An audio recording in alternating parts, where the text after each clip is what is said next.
अभी तो दोस्तों मैंने स्टार्ट भी नहीं किया और पतंजलि का पतन सा होने लगा। समझो कि इस वीडियो को और कोशिश करना कि इस वीडियो को आप जब समझो तो आप एक सन्यासी को माइंडसेट में रख लो। बाबा रामदेव की एक ऐसी खासियत है कि दूसरों को नीचा दिखाओ और अपने आप को पाक साफ बताओ, इस बात को कोट करो। ठीक है, आप सभी के मैंने कमेंट्स पढ़े पिछली वीडियो पे और सबका जवाब मिलेगा इस वीडियो में। अगर इस वीडियो में नहीं मिल पाता है तो आगे आने वाली वीडियोस में मिलेगा, लेकिन वो सब आपके ऊपर डिपेंड करता है। वो कैसे बताऊंगा इस वीडियो में।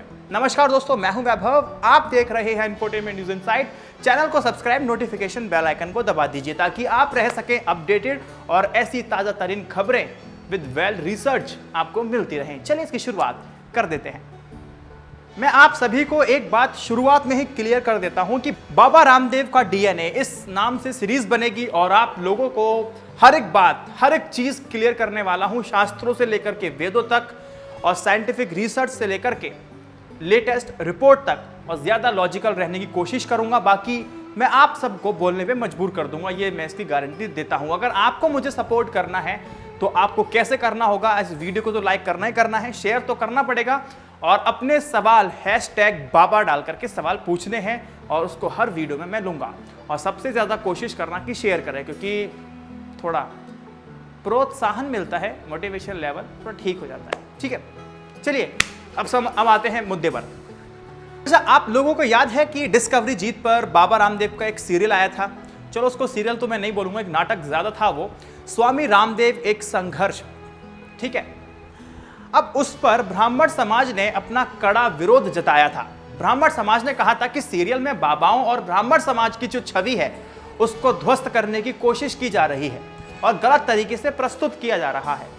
ये एलिगेशन लगाए गए थे और सही भी है, उसका एक मकसद भी था। वो मकसद आपको समझ में आएगा जब आप वीडियो को देखते रहेंगे आगे और पूरी सीरीज को देखेंगे, तब जाके समझेंगे। अगर आप स्किप करेंगे तो बहुत कुछ स्किप कर जाएंगे। चलिए थोड़ा मैं आगे बढ़ता हूं, थोड़ा बाबा रामदेव को जानने की कोशिश करते हैं मैं और आप मिल करके। बाबा रामदेव हरियाणा के महेंद्रगढ़ जिले के अलीपुर गांव में राम निवास यादव और गुलाबो देवी के घर रामकृष्ण यादव यानी कि आज का बाबा रामदेव 26 दिसंबर 1965 में उनका जन्म हुआ। औपचारिक रूप से उनकी जो शिक्षा थी, एजुकेशन थी, सिर्फ 8वीं क्लास तक हुई थी। ये वीडियो में देख करके मैंने आपको बताया है, उनकी कोई मैं जीवनी नहीं पढ़ी है मैंने। नाटक में जो बताया गया उसमें बताया गया था कि उनको पढ़ने नहीं दिया गया था, कैसे भेदभाव किया गया, कैसे उनके परिवार के साथ इतनी मुसीबतें खड़ी की गई जानबूझ करके, वो भी ब्राह्मण पंडित को एक टारगेट बनाया था। तो कैसे मुसीबत खड़ी की गई थी और पूरी दुनिया की अगर मुसीबतें मिला दी जाएं तो वो एक बोना साबित होंगी जितनी बाबा रामदेव और उनके परिवार ने सही थी। उनकी जिंदगी में जो तूफान आया उसका डट करके सामना किया। ब्राह्मणों ने कितना अत्याचार, कितना दुराचार, कितना अनाचार किया, परेशान किया, फिर भी वो सफल रहे और जितनी कल्पना उस टीवी सीरियल के जो राइटर थे कर सकते थे उतनी कल्पना उन्होंने की। इसके बाद उन्होंने भारत के धर्म ग्रंथों, योग और संस्कृत का विभिन्न गुरुकुलों में अध्ययन किया। अब बाबा रामदेव सन्यासी बनकर के बाबा रामदेव बने। बाबा रामदेव ने उसी विद्या को बेचा, देश की जनता को कहा कि योग करो, आयु बढ़ेगी, स्वस्थ रहोगे, मन अच्छा रहेगा और एकाग्रचित आपका रहेगा। अच्छी बात है, कोई गलत भी नहीं है, लेकिन जो शुल्क रखा 2500 रुपए, विद्या को बेच दिया। इसका मतलब क्या था? बाबा रामदेव ने मानकर चल रहे थे कि भारत की जो गरीब जनता है वो तंदुरुस्त है, सजग है, जागरूक है, कभी बीमार नहीं पड़ने वाली है और ना ही कभी पड़ेगी। अब इसकी जो जरूरत है योग की वो सिर्फ अमीरों को है, 2500 रुपए।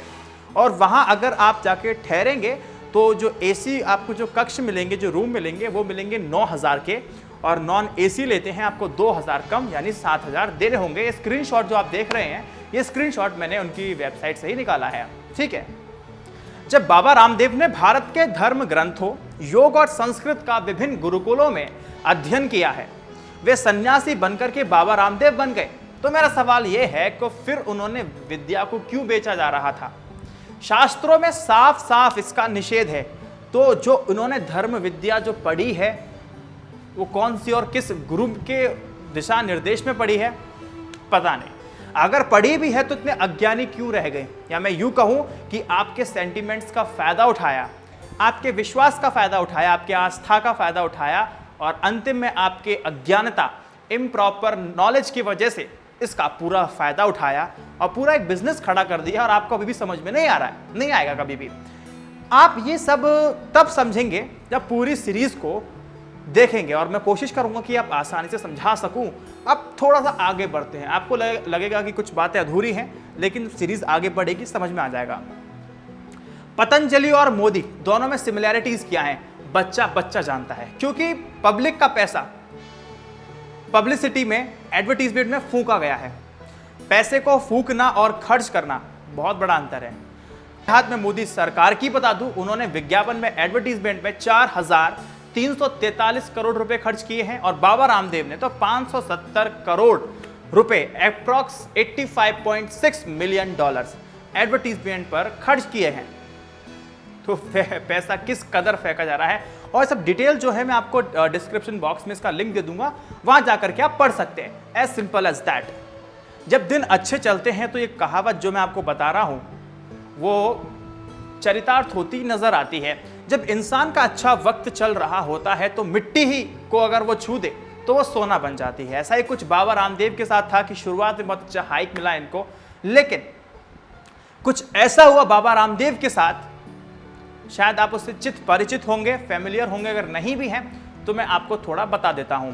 आपने कभी पतंजलि के एड में किसी बड़े अभिनेता, एक्टर, एक्ट्रेसेस को कभी देखा है? नहीं देखा होगा, क्योंकि बाबा रामदेव खुद ही एक्टर बन करके एडवर्टीजमेंट करते थे। वो खुद ही इसका प्रचार करते थे और जोरदार डायलॉग बोलते थे, जैसे ताजे फलों को रहे हैं आप चूस, ऐसा है पतंजलि का शुद्ध फ्रूट जूस। सच में बाबा जी आप जैसा एक्टर शायद पूरे बॉलीवुड से लेकर टॉलीवुड में नहीं होगा।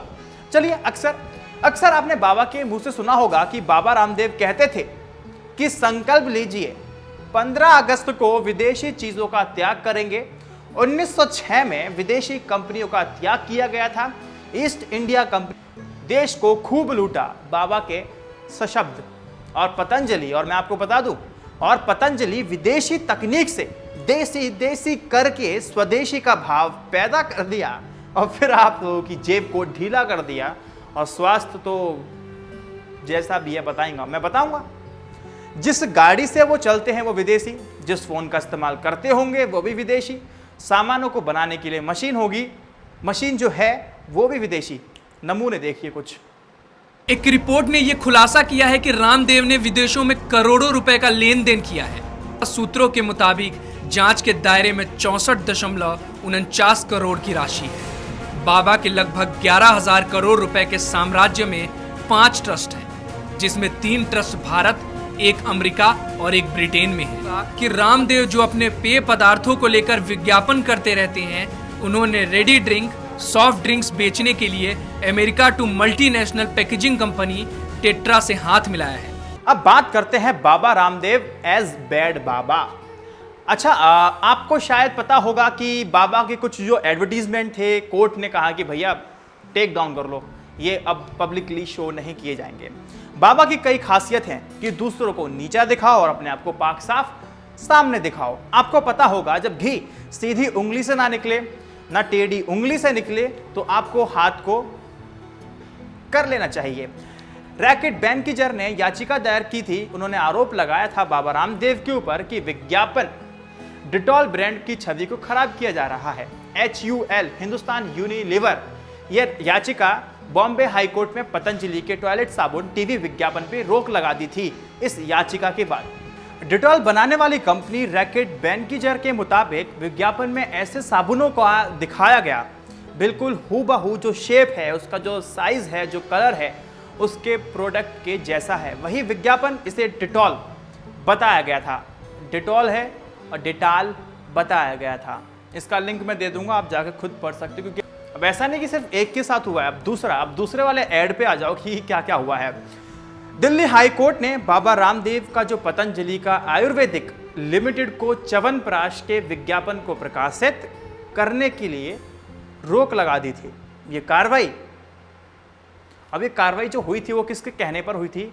उनके कॉम्पिटिटर डाबर की शिकायत पर, जिसमें उन्होंने कहा था कि पतंजलि के विज्ञापन में उसके ब्रांड को नीचा दिखाया जा रहा है। जो कि एडवर्टीजमेंट एथिक्स के पूरा खिलाफ है। इसका लिंक मैं दे दूंगा, जाके खुद आप पढ़ सकते हो डिटेल में। वीडियो लंबी हो जाती है तो फायदा नहीं है, इसलिए लिंक पे जाइए और देखते रहिए। 2018 में क्या हुआ कि भैया हम आपको काले हैं तो क्या हुआ, हम दिल वाले हैं, आपको गोरा कर देंगे। बाबा रामदेव की क्रीम थी, वो एडवर्टीजमेंट था, आप समझिएगा। भाव जो है वो बता रहा हूँ, पहले मैं बहुत काला था, अब जब इसका इस्तेमाल मैंने किया तो मैं गोरा हो गया। पहले मैं भैंस जितना काला था, अब गाय जितना गोरा हो गया। सब इस क्रीम के कमाल। एक भावार्थ जो निकल के आ रहे थे, जो कि बहुत गलत बात थी और मिस इंटरप्रिटेशन जो जा रहा था। मैंने आपको बताया था कि जब घी सीधी उंगली से ना निकले टेढ़ी कर लेनी चाहिए। अब बाबा रामदेव ने ये स्ट्रेटेजी क्यों अपनाई समझ में नहीं आता। आपको एक एग्जांपल देता हूँ, यूट्यूब पे जब व्यूज़ नहीं आते हैं तो क्लिक बिट का इस्तेमाल किया जाता है, यानी कुछ ऐसा दिखाया जाता है और अंदर कुछ ऐसा होता है। हाँ, ऐसा होता है। तो ऐसा ही कुछ बाबा रामदेव ने किया। क्यों किया पता नहीं, समझिए। अच्छा, ऐसा ही कुछ दावा था बाबा रामदेव की इस एड में, ठीक है, इस क्रीम को लगाइए गोरे हो जाइए।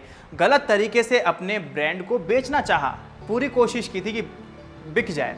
फिर एक ट्विटर यूजर ने इस पर उसका ध्यान गया और उसने बताया, और वो ट्वीट क्या था वो पढ़ते रहिए।